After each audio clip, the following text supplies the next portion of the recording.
Hello दोस्तों, कैसे हैं आप लोग। स्वागत है आपका अपने इस मैथ्स एल्गोरिदम चैनल पे।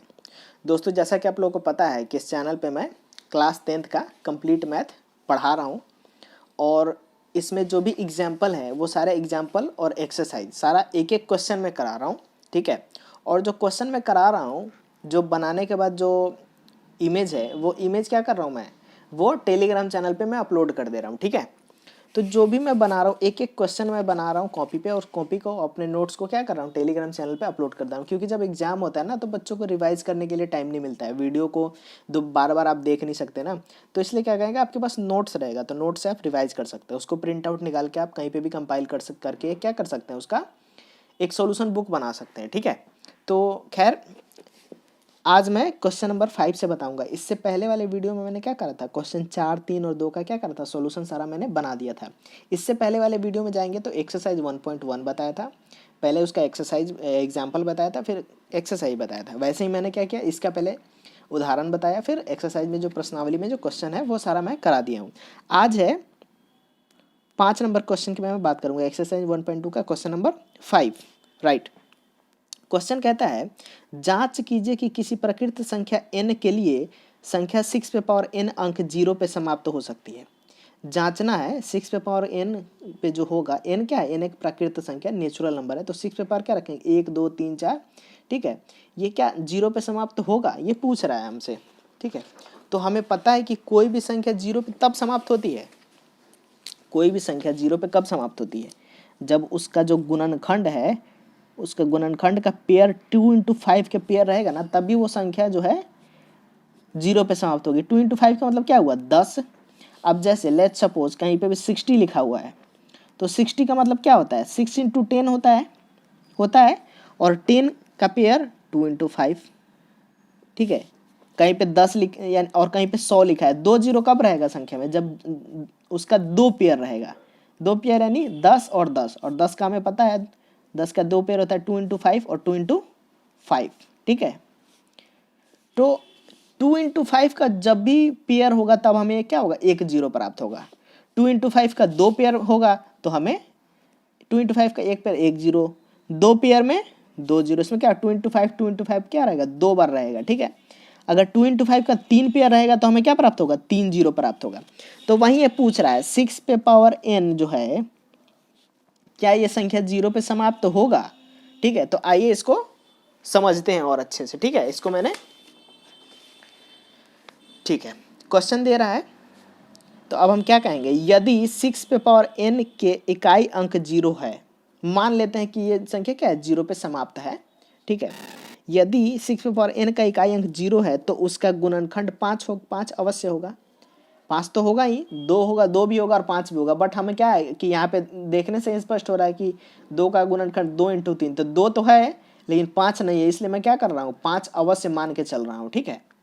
तो अवश्य होगा, परंतु 6 is to n equal to 2 into 3 पे पावर क्या होगा, n होगा। अब इसमें 2 तो आ गया लेकिन 5 नहीं आएगा, इसलिए मैंने बोला है कि देखने से स्पष्ट हो रहा है कि ये क्या है, ये 0 पे समाप्त नहीं होगा, लेकिन फिर भी लिख लेते हैं, ठीक है। तो क्या करेंगे, जिससे स्पष्ट होता है कि 2 और 3 6 पे पावर n के एकमात्र क्या है, अभाज्य गुणनखंड है। 6 पे पावर n का यही दोनों अभाज्य गुणनखंड हुआ ना, 2 और 3, ठीक है। तो हमें पता है कि इसमें 5 नहीं आ रहा तो 0 नहीं होगा, इसलिए हम क्या लिखेंगे, इसलिए 6 पे पावर n का इकाई अंक कभी भी शून्य पर समाप्त नहीं होगा। इकाई अंक मतलब लास्ट वाला अंक, इसको आप उतार लीजिए। आशा करता हूं कि आपको ये क्वेश्चन समझ में आया होगा, ठीक है। एक बार और समझा देता हूं मैं आपको। 6 पे पावर n क्या हुआ, हमने क्या मान लिया, इसका इकाई अंक 0 है मान लिया, ठीक है। तो उसका गुणनखंड क्या होगा, 5 तो अवश्य ही होगा, 2 इंटू 5 होता है, बट 2 है तो इसलिए मैंने 5 लेके देखा। परंतु 6 पे पावर n क्या है, 2 इंटू 3 पे पावर n है, जिससे स्पष्ट होता है कि 2 और 3 6 के एकमात्र अभाज्य गुणनखंड है, इसलिए क्या लिखेंगे, इसलिए 6 पे पावर n का इकाई अंक कभी भी शून्य पर समाप्त नहीं होगा, ठीक है। नेक्स्ट क्वेश्चन कह रहा है कि व्याख्या कीजिए कि 7 इंटू 11 इंटू 13 प्लस 13 और 7 into 6 into 5 into 4 into 3 into 2 into 1 plus 5 क्या है, भाज्य संख्या। दिखाना है कि इतना और इतना क्या है, दोनों भाज्य संख्या है। तो चलिए देखते हैं कि भाज्य संख्या कैसे है। ठीक है, क्वेश्चन नंबर 6 जो है इसको मैं देख लेता हूँ। क्वेश्चन नंबर 6 का जो कह रहा है कि 7 इंटू 11 इंटू 30 प्लस 30। अब क्या है, हम देख रहे हैं कि दोनों में 30 है, तो हम क्या कर सकते हैं, 30 को कॉमन ले सकते हैं। तो क्या करेंगे, 30 कॉमन ले लेंगे, बचेगा क्या, 7 इंटू 11 इंटू 30 तो कॉमन ले लिए, इंटू 1 लिख दीजिए ना, मत लिखिए, कोई दिक्कत नहीं है, और प्लस 1, इतना लिख लिया हमने। दूसरा संख्या क्या कहता है, दूसरा संख्या जो है वो है 7 into 6 into 5 into 4 into 3 into 2 into 1 plus 5। अब देखिए दोनों में 5 है तो 5 कॉमन ले लेंगे, तो 5 कॉमन ले लेंगे तो बचे कितना, 7 into 6 into 4 into 3 into 2 into 1 लिखिए या मत लिखिए, प्लस 1 लिख सकते हैं। अब हमें देखने से ही स्पष्ट हो रहा है कि देखिए भाज्य संख्या का डेफिनेशन कहता है कि वैसी संख्या जो एक और स्वयं के लिए, भाज्य संख्या को हम थोड़ा सा समझ लेते हैं। इधर आइए, मैं एक पेज पे आपको समझाता हूँ भाज्य संख्या है क्या। वैसी संख्या जो एक और स्वयं के अलावा अन्य किसी दूसरी संख्या से क्या हो, भाज्य न हो, उसको क्या कहते हैं, उसको अभाज्य संख्या। और भाज्य संख्या वैसी संख्या जो एक और स्वयं के अलावा अन्य किसी दूसरी संख्या से भी भाज्य हो, जैसे कि 6। 6 क्या है, 6 होगा जो 1 से भी भाज्य है, 2 से भी भाज्य है, 3 से भी भाज्य है और 6 से भी भाज्य है। तो क्या हुआ, ये भाज्य संख्या हुआ। क्योंकि और अभाज्य संख्या जैसे कि 5 सिर्फ 1 से होगा या 5 से होगा, तो वैसी संख्या जो सिर्फ एक और स्वयं से विभाज्य हो उसको क्या कहते हैं, अभाज्य संख्या।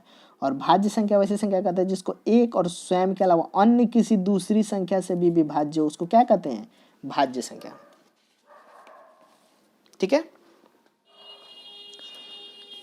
तो ये स्पष्ट हो रहा है कि क्या हो रहा है, ये तो एक से तो विभाज्य हो ही रहा है, एक के अलावा स्वयं से भी विभाज्य होगा, 100 यानी कि इतना, एक से भी होगा, स्वयं से भी होगा और 13 से भी होगा, क्योंकि 13 दोनों में है।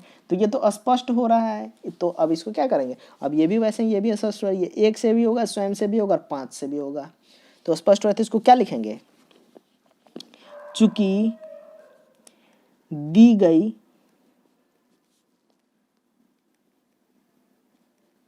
संख्या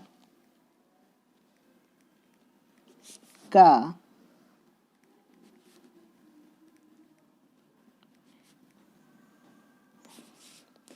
दी गई संख्या का 2 से अधिक, 2 से अधिक, एक नहीं 2 से अधिक संख्या का 2 से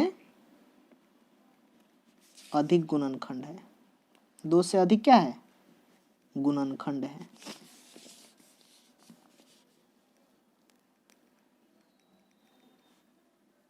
इसलिए क्या हो जाएगा, इसलिए क्या लिखेंगे, इसलिए दी गई संख्या,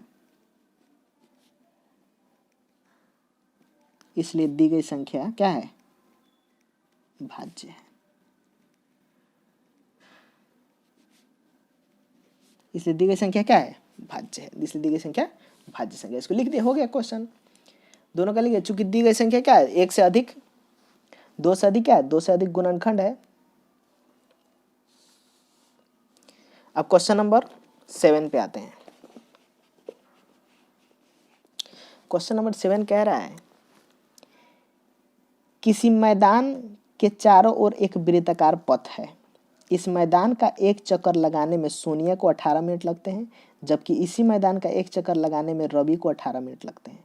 मान लीजिए कि वे दोनों एक ही स्थान से चलते हैं, एक ही स्थान से एक ही समय पर चलना प्रारंभ करते, तो किस दिशा, एक ही स्थान और एक ही समय पर चलना प्रारंभ करते हैं, करके एक ही दिशा में चलते हैं, कितने समय बाद वो पुनः एक ही स्थान पर मिलेंगे। Okay, right. क्या कह रहा है, क्वेश्चन में कह रहा है कि एक वृत्ताकार पथ है, वृत्ताकार खेल का मैदान है, ठीक है, खेल का मैदान है। क्या करे, वृत्ताकार पथ के मैदान के चारों ओर क्या करता है, अब एक सोनिया नाम की लड़की है, ठीक है, इसको लगता है 18 मिनट, इसका चक्कर लगाने में। और एक इधर क्या है, इधर रवि नाम का लड़का है, इसको 12 मिनट लगता है, इसको 12 मिनट लगता है। तो जो रवि है, रवि एक चक्कर लगाने में अगर 12 मिनट लग रहा है तो इसको 2 चक्कर लगाने में कितना लगेगा, 24 मिनट लगेगा ना। और 3 चक्कर लगाने में 12 इंटू 3 कर देंगे, यानी कि 36 मिनट लगेगा। सीधी सी बात है, एक चक्कर जब 12 मिनट में लगता है, 2 चक्कर 24 मिनट में और 3 चक्कर 36 मिनट में। ये तो स्पष्ट हो रहा है, ठीक है। अब इधर आते हैं, यदि सोनिया को कितना लग रहा है, 18 मिनट लग रहा है। एक चक्कर में, तो 2 चक्कर में वो कितना लगाएगा, 2 चक्कर कितने मिनट में लगाएगा, 36 मिनट में। तो रवि जो है, रवि ज़्यादा तेज चल रहा है, सोनिया 36 मिनट में 2 चक्कर लगा रही है, तब तक ये क्या कर रहा है, सोनिया 36 मिनट में 2 ही चक्कर लगा पा रही है मात्र, बट रवि क्या कर रहा है, 36 मिनट में 3 चक्कर लगा दे रहा है। तो रवि ज़्यादा तेज चल रहा है। अब इसको क्या करेंगे, इसको लैंग्वेज में लिख देंगे, ठीक है। तो लैंग्वेज में मैंने, अब देखिए, अब चूंकि क्या करेंगे, देखिए, मैदान का एक चक्कर लगाने में सोनिया को लगा समय 18 मिनट, 18 मिनट लगा ना। और मैदान का एक चक्कर लगाने में रवि को लगा समय 12 मिनट, ठीक है। इसको 12 मिनट लगा, उसको 18 मिनट लगा, ठीक है। क्या करेंगे, पुनः मिलने का समय क्या होगा, एलसीएम, दोनों का एलसीएम हो जाएगा। अब एलसीएम निकालने के बहुत सारे तरीके हैं, एलसीएम निकाल दीजिए किसी भी एक तरीके से। तो 12-18 का एलसीएम हम निकाल लेते हैं, 2 से लगाएंगे, ठीक है, फिर 3 से लगाएंगे, इसलिए क्या करेंगे, इसलिए 12 एंड 18 का एलसीएम बराबर क्या हो जाएगा, 12-18 का एलसीएम क्या हो जाएगा, 2 into 3 into 2 into 3 is equal to कितना हो जाएगा, 36। इसलिए क्या हो जाएगा, मिलने का समय 36 मिनट हो जाएगा। इसलिए पुनः मिलने का समय क्या लिखेंगे, पुनः मिलने का समय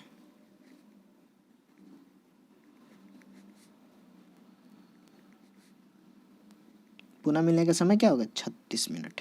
यही आंसर आपका हो जाएगा। नेक्स्ट वीडियो में हम बात करेंगे, अब ये क्वेश्चन क्या होगा, आपका चैप्टर पूरा समाप्त हो गया, एक्सरसाइज 1.2। नेक्स्ट वीडियो में हम बात करेंगे एक्सरसाइज 1.3 का, कौन सा परिमेय है, कौन सा अपरिमेय, उसको सिद्ध करना है। 3 ही क्वेश्चन है, और एग्जाम्पल में भी है, एग्जाम्पल में भी 2-3 क्वेश्चन है, 2-3-4 क्वेश्चन है, तो इसको कर लेंगे और आपका ये भी चैप्टर समाप्ति हो जाएगा। ये भी इजी चैप्टर है, कुछ नहीं है, एक एक करके मैं सारी चीज़ें बता रहा हूँ। तो और इसका नोट्स चाहिए तो नोट्स आपको क्या करेगा, टेलीग्राम चैनल पे मिल जाएगा। जो भी मैं बना रहा हूँ ये फ़ोटो खींच के टेलीग्राम पे चैनल पे लगा देता हूँ, ठीक है। तो चैनल को लाइक करें, सब्सक्राइब करें और भी लोगों तक शेयर करें, जिससे कि जो लोग असमर्थ हैं पढ़ने में, ट्यूशन लेने में, वो लोग क्या कर सके, फ्री में सारी चीज़ें पढ़ सके। सो आज के लिए इतना ही, नमस्ते, bye bye. Please like and subscribe my channel.